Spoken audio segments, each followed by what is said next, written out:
Alright, we'll get this class kicking off in just a minute. We're currently waiting for people in the live chat room, so give us a second. There might be a little bit of dead space in here at the beginning of the video.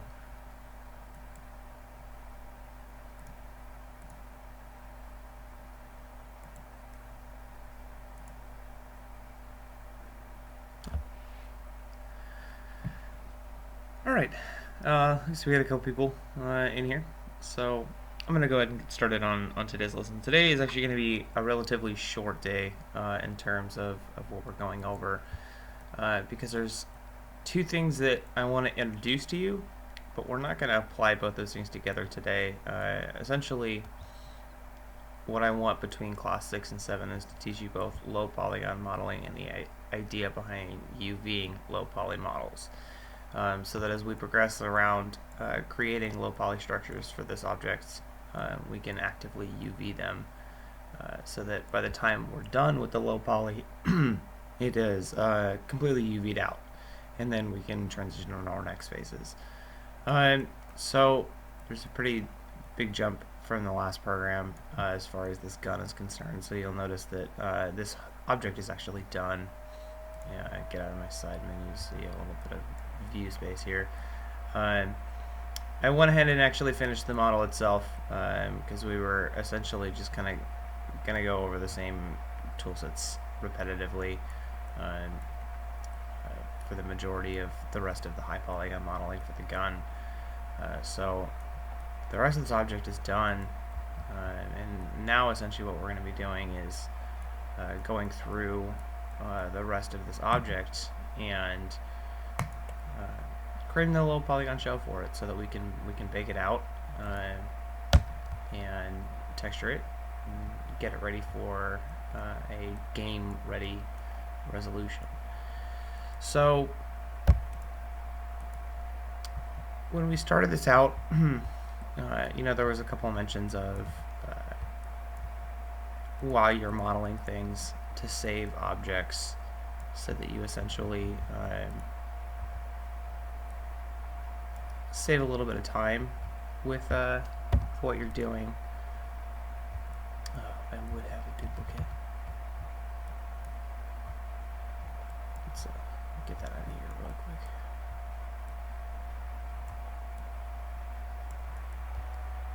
Okay, just want to move that away. Okay. So I have in one of my layers a LoPo layer. I use the terms hypo and LoPo because it's quick and easy for me to talk about it. High polygon, low polygon. Right now my low polygon layer is actually not selectable, but you can see the wireframe of it. And we talked about this earlier on. To save you some time, I think a majority of my objects though have changed considerably size-wise from their originations, so that some of the things I saved aren't necessarily very useful, which is totally fine. That happens. So if I turn it off of reference, I can now actually go in and grab it. So you'll notice that, it's a bit different, but not completely different. I think it might actually just be a scale issue. So if I go back in and tweak it,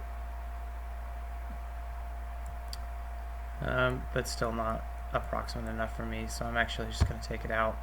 And we're going to talk about what you should be focusing on as far as resolution goes.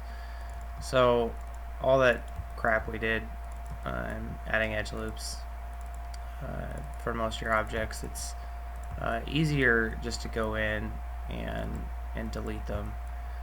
Now this is of course one approach, and the other approach would be to model something around it, but for the sake of what we're doing right now, I'm just going to go in and delete the resolution that we added to it. So this is fun. And I'm being careful not to hit any of my edge loops that change the silhouette of the objects.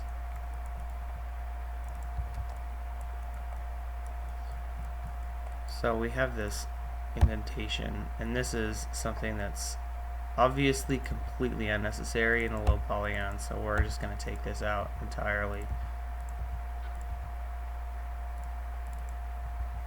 It's going to garbage up your geometry for a minute, but that's fine. I don't care. Just let it happen.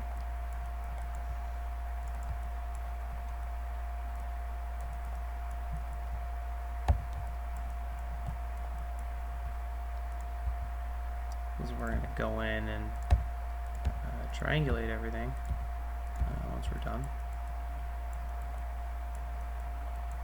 Okay. Let's get this such that we can get rid of, but we don't want to get rid of this, because that's changing our silhouette. You know what, I'm actually just going to do this.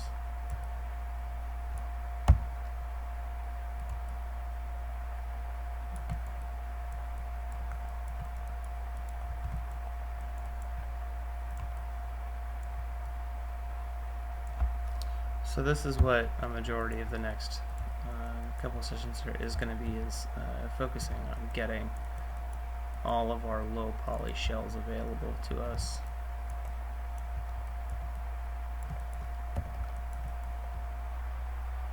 And this is why I say when you're working on models to save your objects in another layer, so that you essentially avoid having to do this, because this is the most annoying step in the process. And because I was rushing a little bit, I forgot to do it for the most case, but that's fine. So we've got a bunch of n-gons happening right now, and a bunch of unnecessary geometry that's kind of spread out. Obviously, none of this stuff is needed because it's a flat wall. It's unnecessary geo. So what we're going to do is essentially start capsizing everything. So I'm going to go in and use my split polygon tool. And this, now you don't have to worry about triangles. Triangles are fine at this point. You're not worrying about edge flow or anything. So it's fine to use triangles, which means less geometry in the end. So it's just connecting these points down so that anything that doesn't need to be there isn't there. I don't think you actually do.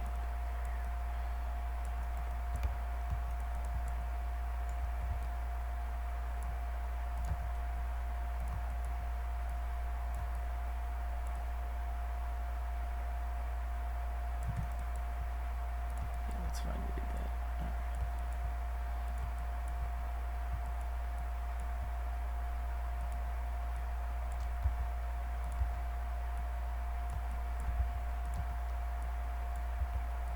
See, at this point I'm just collapsing anything that's not changing the silhouette, and I'm just doing this by moving the verts. I'm snapping them to the point.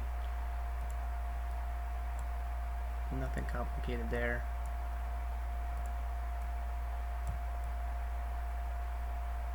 So that looks good, and then I'm just going to grab all these points in general, and I'm going to merge them. Merge vertices are, this is under your edit. Merge. So now that this is its own point, it's not anything else, I'm actually going to go ahead and just collapse that again. Because if you don't merge them, you'll notice that your face count doesn't actually go down. So when I go in here and do the merge again, my faces and tries went down again. So we've kind of optimized that space essentially. And then go flip on to the other side. Just gonna triangulate this segment out.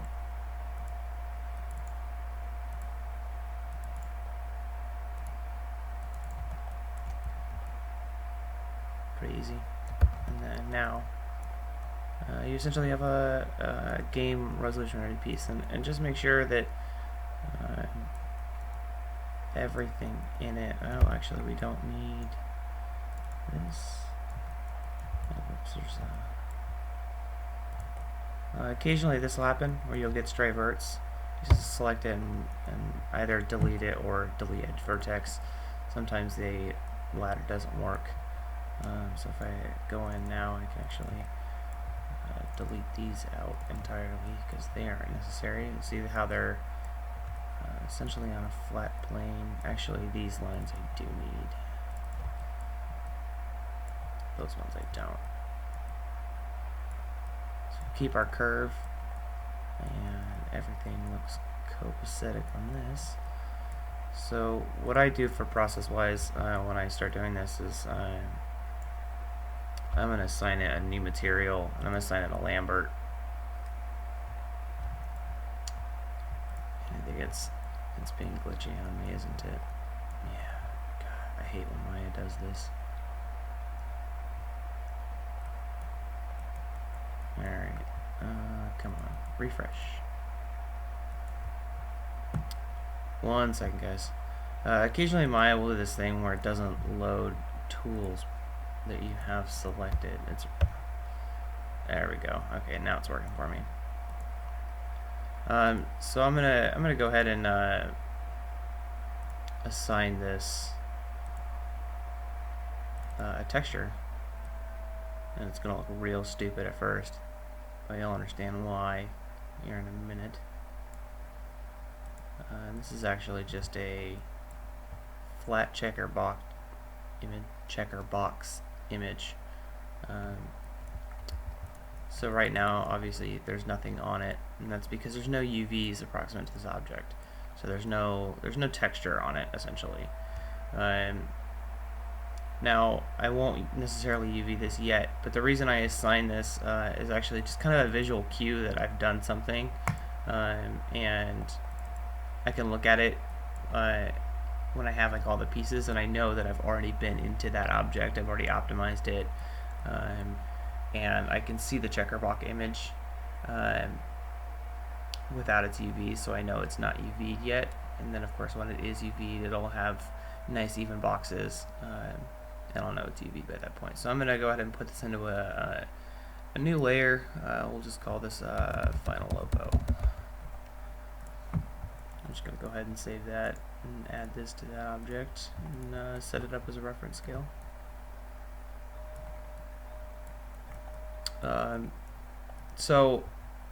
Key mistake I made there, and this is why I tend to have multiple objects, is I forgot to duplicate it like an idiot. So that's fine. We can actually solve that pretty easily.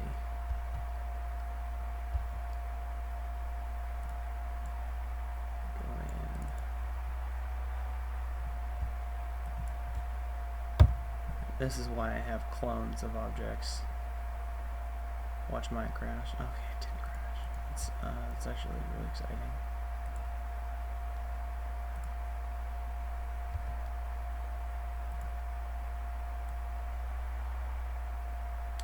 I'll get this lined up more precisely a little bit later. I'll show you an easy way to do that.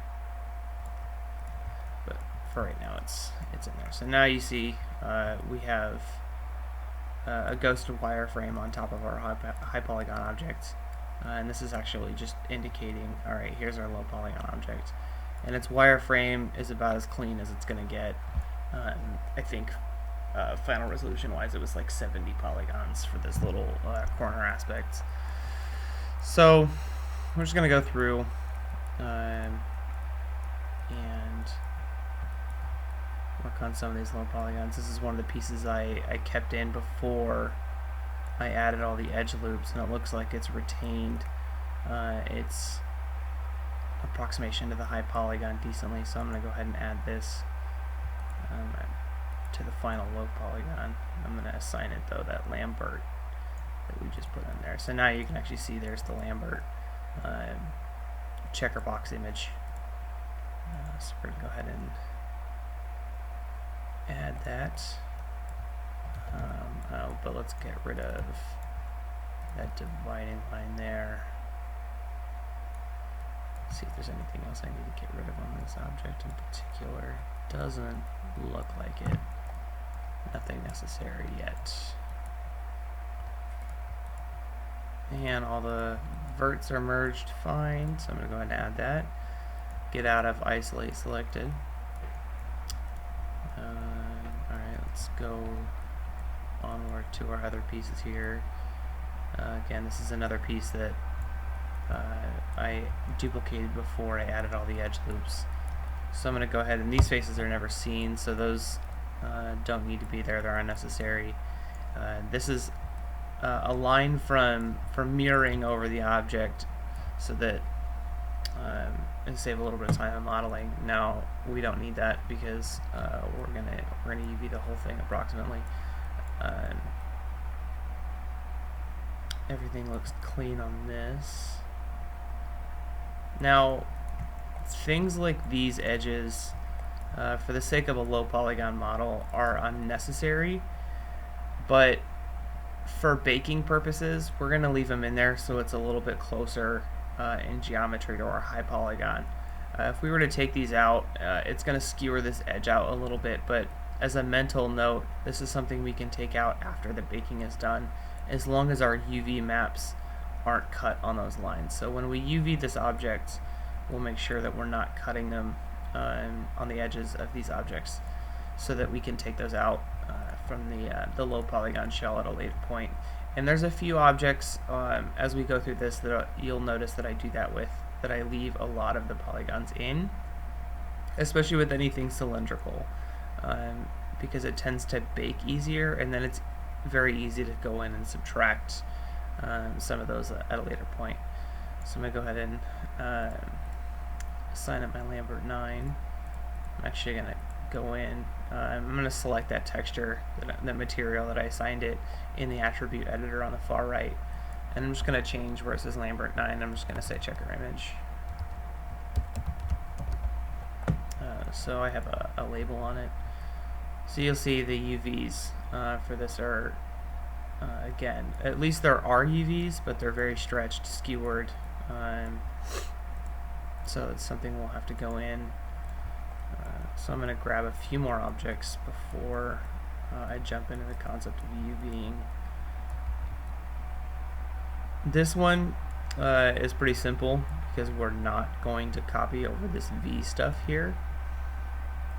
We're going to leave all of that as geometry detail. However, this one is a little off, so I'm actually going to go ahead and delete that. I'm going to grab the V1 here, duplicated it, now I've got it as an isolate selected.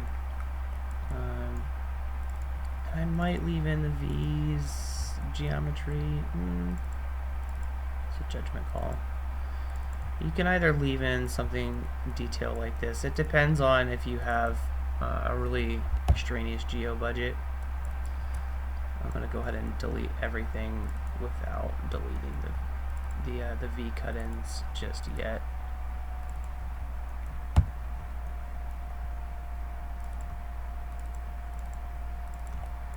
Again, just making sure I'm not hitting any of my edges that actually matter. Just the edge loops that we added to define our high polygon state.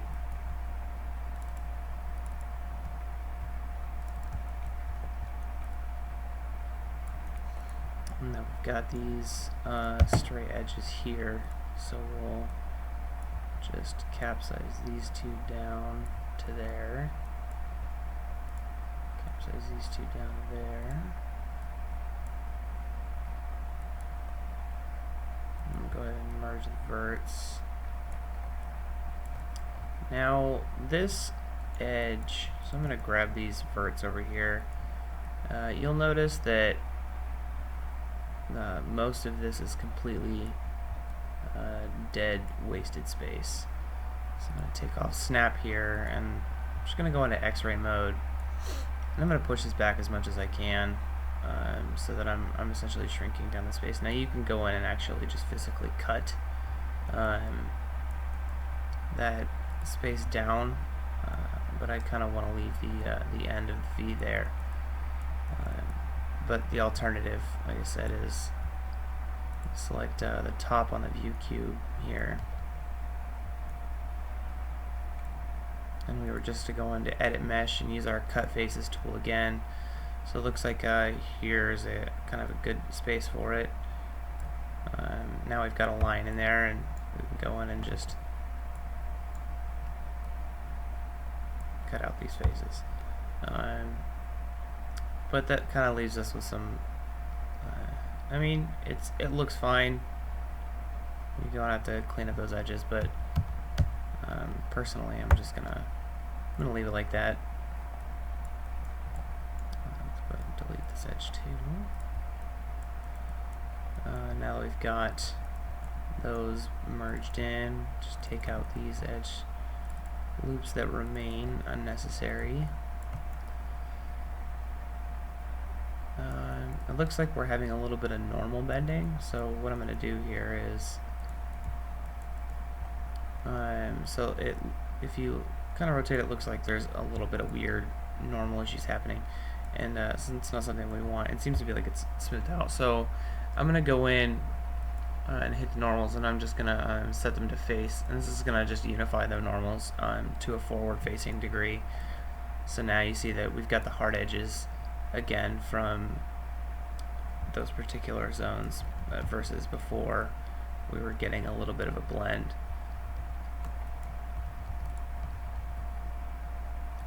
Go ahead and redo that. Set to face. But we want to go in now and just bend these two because this is a hard edge here. So we're going to go ahead and soften those edges up so that we're not getting a hard cut in the low polygon, which of course is doing this to my triangles. Of course you are. So we're going to grab these triangle edges here. Go ahead and press G. There we go. So now you see that corner part isn't getting that hard. And then we're going to go ahead and assign that checker image, add it to the final LOPO. We'll keep those V cuts in there for now. I don't see a reason to cut them out. It's 30 tries, 30 polygons. It's not that egregious for those. So the alternative is to make it completely flat and leave it as a normal bake. But you know, pick your poison. This one's again off, so I'm going to just go ahead and delete that. And I'm going to go ahead and just duplicate this.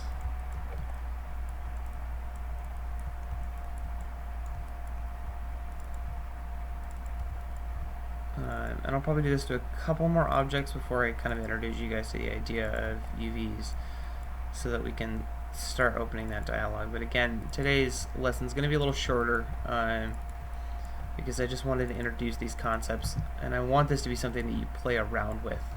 Let's see. Yeah, everything looks good there. So that going into lesson 7 and lesson 8, you have a little bit of playing around ability, which makes following along a little easier. So go ahead and merge that vert down, and then I'm just going to take out the rest of that edge so that that connected at that point there. Let's take out these guys. Let's take out these guys. Alright, 26. Take out this last edge loop over here. There's one more.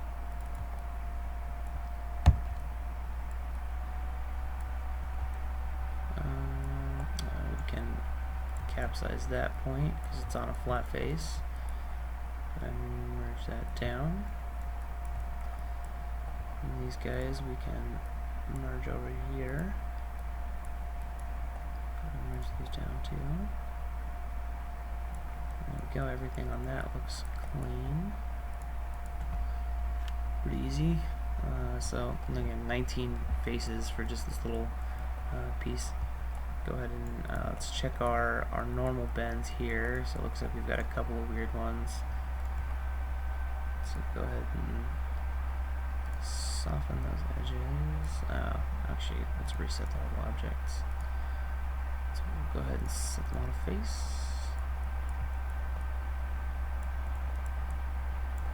And now try softening these guys up. Yeah.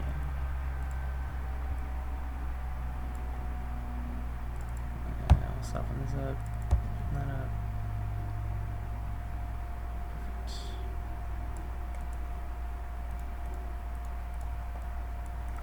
Something like this little bend here, that's pretty easy to solve when we get to our baking point. We'll see it in the normal map, and it's something we can take out pretty easily. So I'm just going to call that good. Sign up my checker image. Add it to my final logo there. So we've got these little two box dudes here. Go ahead and duplicate those really quick.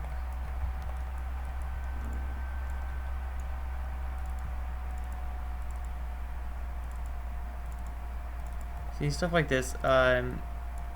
Again, your other approach is just remodeling really quick by snapping. I don't particularly think that that's an easier approach. If you've got just a very simple object like this, it takes all of 30 seconds to delete out any additional lines that you threw in there.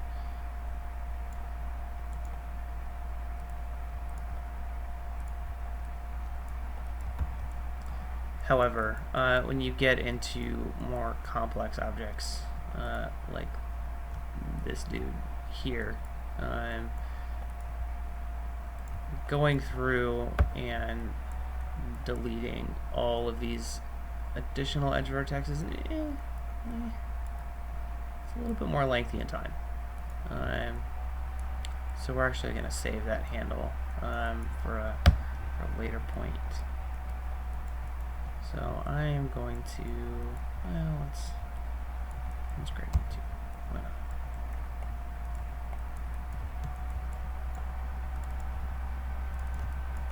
No, that's the wrong edge.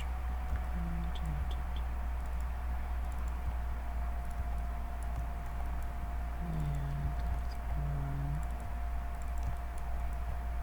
Let's go right here. And we'll assign that on our trigger image. Add it. Okay. Alright, we'll get a select, and we're going to go ahead and select, right click the layer, and we're going to select the objects in that layer. We're going to turn off our non-select mode. We're just going to focus in on what we've got right here and introduce you guys into the polygon, or the UV space. So UVing, for those people who are not aware, is essentially taking a 3D object and turning it into a 2D dimensional representation of itself so that we can apply a texture onto it. For unique objects like this, we work in what's called the 0 to 1 space, and our intention is to create a square image of all the UVs approximate to an object. In this case, there's going to be a lot. So I'm going to go ahead and start figuring out how I want to UV this object. So let's actually let's get out of isolate select real quick, and I'm just going to select everything else in here. And I'm going to call this my big hypo. And I'm going to add these objects in there. I'm just going to turn off their visibility for right now. So I'm going to start with this piece. Now we've got a hard edge here, which is nice. We can probably block out this side. If you just look visually at the object on how you would essentially want to break it down, I'm going to go in and I'm just going to select the faces of this top portion right here. And you've got a menu up here for creating UVs. There's different objects. There's planar, cylindrical, spherical, automatic, and based on camera. Don't ever use based on camera. Automatic mapping can be helpful sometimes. However, I think it's garbage. I think it almost never works in any situation. Some people get it to work pretty well. I don't. Essentially what it does is it creates UVs from every direction, but it creates a bunch of different shells off of it. So if you've got more complex objects, it's just a nightmare to sew things back together. So we're just going to do something easy, and we're going to planar map it. And we get this little box here. Now there's different things we can do with this this kind of wireframe box happening right now. Most of which is if you select the indicators, you can notice that you can scale it differently. And then if you click the red kind of cross thing, T-bar, whatever, you'll notice you'll get a translate tool now. Turn off snap. So now you can move this plane around, and then you can see there's a circle line. If you click that circle line, get your rotate tool open and selected, and now we can rotate it around. So right now you don't see anything, but if I pop open my UV editor, which I think I have to switch broadcast to scene 2. Yeah, there we go. This is your UV space that I just popped open. So you don't see Maya currently. You see the UV editor window, I believe. And this is a flat representation of what we just created. So if we were to control right click brings up your radial dial, and how to select different selections easier. So I'm just going to go to UV at this point, and I'm gonna move this out of the way. So you see in your UV editor, you've got 4 different plane spaces. When I talked earlier about the 0 to 1 space, the 0 to 1 space starts at the origin and moves over to the 1 and up the 1 in the positive axis in both directions. This is your UV coordinate zone for your texture. Anything else, so if you were talking about your 0 to -1 space, is basically just a mirror image of your 0 to 1 space. So we have to be able to fit everything UV wise into this square, which is seems small. It is, but that's fine. Now on the upper top bar, there's a bunch of tools. We'll go over a bunch of this stuff as time kind of goes on, but there's one in particular I want to mess up there, and you'll see it. It's a shaded blue box, and it's toggle shaded UV display. And this brings up a shaded view of what we essentially just UV'd. So currently selected, I have the top portion of what we selected. So I'm going to go back into Maya out of that UV space. So you'll see in Maya, you've got these little green points where the verts were. Verts are always highlighted yellow. Green is for UV points. So we've still got this top bar selected. I'll go back into UV. Every time I do that, I have to click out of Maya and into the broadcaster and change channels. It's just a weird system. I don't get it. Whatever. Now, this may look fine, but it's not. And we're going to discuss why once I figure out why this is not displaying my texture.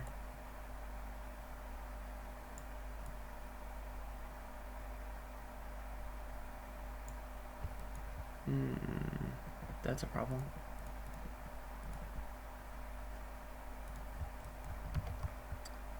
Oh, I'll have to figure that out. That's fine, whatever. It doesn't want to work with me currently. I'll figure it out later. So this looks normal, right? Oh, is it because we have we might have different, yeah, there we go, that's why. Occasionally this happens with objects. It'll duplicate its UV sets. So right now we've got one channel in here. So I'm actually going to select UV channel 1. Actually, no, select map 1. And select all these UVs, and I'm going to copy these UVs over into UV channel 1. Boom. Now our image is displaying, so I'm going to go back over to map 1, and I'm going to... are you going to let me delete current UV set? No, you're not. Whatever. I'll just work on the other channel, figure out why it's glitching. So this is really hard to see.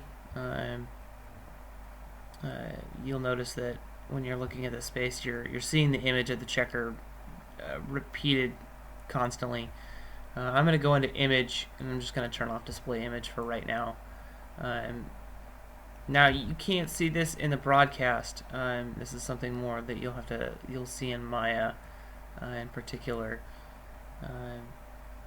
Is when we start changing this. I guess actually I'll just turn on image for the time being. It's going to settle out the squares, and so you'll see why. I'm going to go into unfold, which is in polygons, and I'm going to click the box for unfold, because we're going to relax out these UVs essentially. And I'm going to in that unfold menu, which of course I don't think you can currently see. Let's see if I can add a source real quick.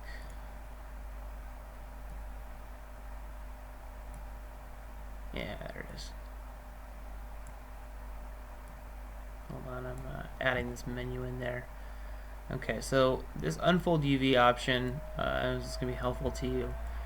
So we're gonna go into this, and we're gonna select pin UVs and unfold constraints. We're just gonna do it on the vertical axis right now, and I'm gonna hit apply. So you'll notice it relaxed out this this object a little bit. I'm gonna go into the horizontal. I'm just going to alternate between the two, and the reason I do this is because I like seeing the particular axis and how it splits. So now I'm going to turn off my image really quick. We've got a couple of skews happening, which is fine for right now, but I'm going to go in and find points that I can cut so it makes relaxing this a little easier. So I'm going to swap you back over to Maya again really quick. So now you'll see we've got those checker boxes are starting to even themselves out a little bit in the top face of this object. But we're still, we're getting skews, which is fine. So what I'm going to do is I'm going to find points to cut. And usually this works best on the outermost edges. So I'm going to grab this point here, I'm going to grab this edge here, and grab these two edges, and grab this edge right here. I think that should be good for right now. And what I'm going to do is I'm going to go back into my UV space with those edges selected, and you'll see them selected in this view space here. And I'm going to use this cut, and I'm going to separate the UVs along selected edges. So what's going to happen is it's going to break those points. So now when I go in and try and relax those points out,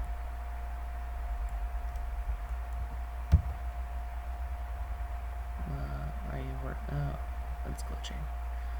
That's fine, whatever. There we go. So now when I relax it, you see that it's cutting along where those edges are, and this is now relaxing the space a little bit more, so our box is going to even itself out a little bit, which is better. If we were to go into none, that's what it essentially does. And again, I don't like using none for the unfold constraints. The other option over here is this little blue cross, which is the Smooth UV tool. Now it gives you a little doohickey down here. If you click unfold and you just drag to the right, it's gonna unfold that space a little bit more. Relax does essentially the same thing sometimes when it decides to work. This is why I tend not to use this tool, and why I tend to use the unfold UV space tool. So it's not perfect right now. That's fine. If we were to go in and manually mess with things, but for the sake of what we're doing right now, we're fine. So I'm going to go back into my, not 3ds Max. Don't open 3ds Max. Ugh. Stupid 3ds Max. Okay, whatever. I have too many buttons on my toolbar. I'm going to go back into scene 1 over here, and this opens up Maya again. We're essentially going to do the same thing to this bottom space here. Select all these faces out. Create UVs. Don't want that. We'll go back in. Let's select these first. Remember to keep saving your scene file in case you break things. Select these edges out that are outward facing edges. If you select these inward facing edges, edges that have a greater than 90-degree angle going inward, then it's going to overlap weirdly. I can show you an instance of that. Let me go ahead and open my UV texture back.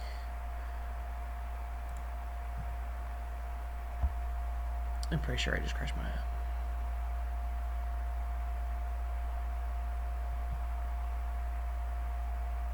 Did I crash my app? Nope. Oh, there. That worked. Yeah, okay. We're still good. So now we've got this other one selected, and go ahead and cut those. Go back into our unfold. Just hit the vertical or horizontal scale on this one.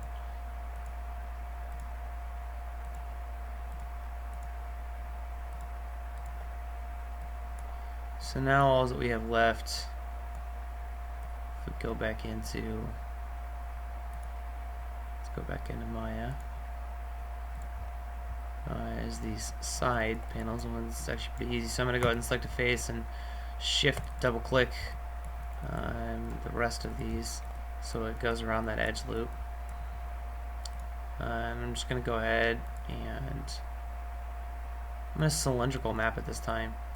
My cylinder though is facing the wrong direction, so I'm going to go ahead and click that T and then click that circle line, and I'm going to rotate it so it's standing straight upright. So you'll see when we go back into this UV editor, if it just pop up, there we go. We're essentially getting a wrap around from the object in the UV space. So if I were to go into the UVs here, now you need to cut it, so because right now it's connected all the way around. So go back into Maya, show you. We're going to cut it at this point here. Let's see, we'll cut it. Cut it here. Yeah. Cutting it in 2 points there. Go back into our UV space. Just going to go ahead and press cut. And we're going to grab all these UVs now. And if we hit apply on horizontal, we've got 2 pieces here. Now, you'll notice they're a little off skewer. I'm going to go ahead and grab these top UVs. Oh, it looks like we've actually got, this is helpful. When you're UVing, you see there's a stray UV point here. So if I go in and I select that, and if you go into your Maya viewport and you press F, it'll focus on that point. So you'll see in Maya, let's hop back over here, we've got a little tiny stray vert. So I'm going to go into vertex. I'm just going to select that and delete that out so it's not interfering and adding unnecessary geometry. Go back into our UV space. I'm going to go select this top bar, and you'll see there's these arrows in different directions. So I'm going to hit the one that's facing up, and that's going to align all those UVs up so it's straight now. Do that again, press G, do that again. Let's do it here, do it here, do it here. So we're just going in and straightening these out. And then again, we'll go in and we're just going to hit this on the horizontal, which it looks like we're stretched out as much as we can be, which is good. So now you've got all of these. Well, what did you just do? I don't even know what you just did. You've got everything UV'd out here. So if we go back into our MySpace, the web again, you'll notice in this object we've got squares, which is good. Now, ratio-wise, things are a little off, so I'm going to go ahead and select all these UVs. I remember how to do these through. I have a different UV editor and modified toolbar, which I can't use to teach you guys, because people are running in different versions of Maya, but that's fine. I'm just going to click layout, and what this did is it threw everything in the 0 to 1 space, and actually evened out our aspect ratio for our squares, but not well enough. So I'm going to go ahead and grab these guys, and I'm going to shrink them down so the size is more approximate. So there we go. So that's more equal on the aspect ratio. And I'm actually going to go ahead, since these boxes are very large, I'm going to go to my attribute editor, and so if you click the checker image in the attribute editor, you'll see it's material node. I'm going to go ahead and click this box, which is going to snap us to a different connection. I'm going to click it twice, which is going to put us in the placement of the texture orientation. And I'm just going to change these repeat UVs to 6, so we get a better display of our aspect ratio with these cubes, squares. So you'll see,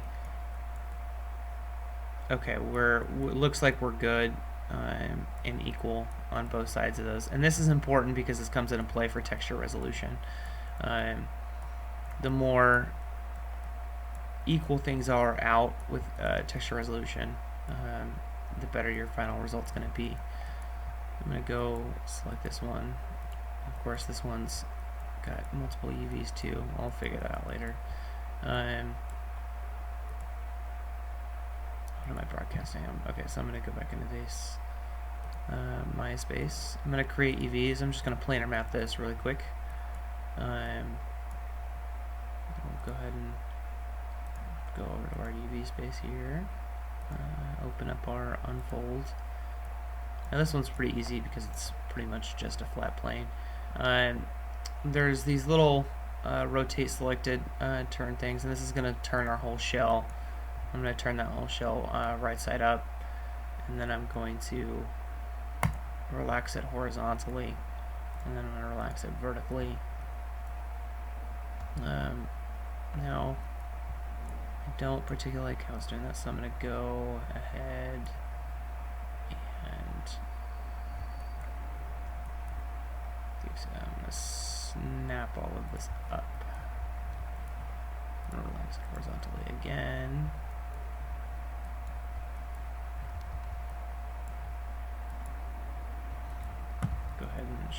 shrink this down so it's closer to that aspect ratio of the guy we just UV'd as well. So look, that was pretty easy. So it's a flat object squared out already. Pretty simple, right? So before it gets to 10 a.m., we're going to talk a little bit about the plans for this. Let's go back into our Maya space here.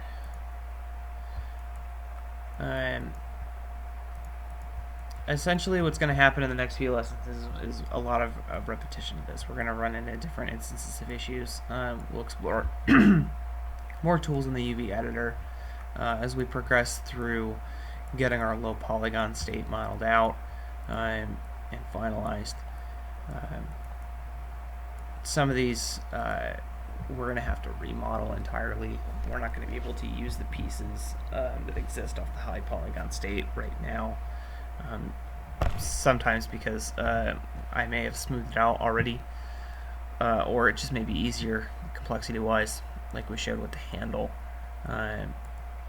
But as we go through, we're going to make sure that we're going to keep UVing everything in the object. Again, this is it kind of works to UV things accordingly. While you're doing a high poly or doing a low polygon state, mainly because it keeps track of where you've been in the object itself. Man, everything has double UVs. This is super weird. So expect a lot of repetition coming up, but I think the repetition is also going to be helpful to kind of engrave some of the principles of what we're doing. And the big thing to take away from our low polygon modeling and stuff is that we need to focus on good wireframes, good poly structure, good silhouetting, making sure that we're not really altering the object per se that we're working on. Because the better our wireframe state is, of course, in terms of second life, is lower land impact. And you'll see that as we progress through this, we're retaining a lot of the good shape, and the normal itself is going to speak a lot in terms of what we're doing. Detail-wise, we put in a lot of time to the detail of the object, but the normal itself is going to be able to express a lot of that detail, which is nice. We have materials now, so why not use them? It keeps our poly budgets low. So of course this is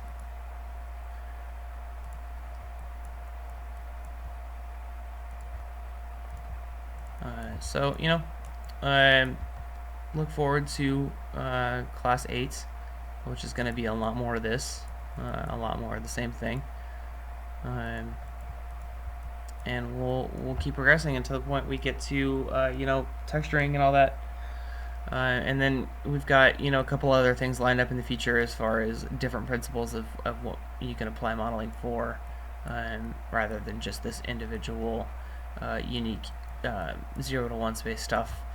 But that's all in the future. Until then, thank you guys for watching, and have a great day.